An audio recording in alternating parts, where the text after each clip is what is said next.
علی امام ما. امام یعنی چی آقا؟ امام یعنی پیشوا. نماز جماعتی میکنن، امام وقتی میگه الله اکبر، مأموم میگه الله اکبر. رکوع که میکنه، مأمومین رکوع میکنن، سجود هم که میکنه سجود میکنن. حالا آیا اگر کسی دیدی داره نماز میخونه واسطه، مأمومین دارن سجود میکنن، یا امام داره سجود میکنه، مأمومین واسطه، میگی این آقا امام اینا؟ میگی یا نمیگی؟ نمیگی. امامت یعنی پیروی کردن آن ذات.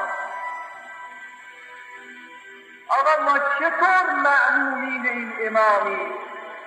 علی شجاع ما ترسو، علی کریم ما بخیل، علی خلوق ما بداخلاق، علی توانا ما ترسو طماع، علی صادق و الی آخر.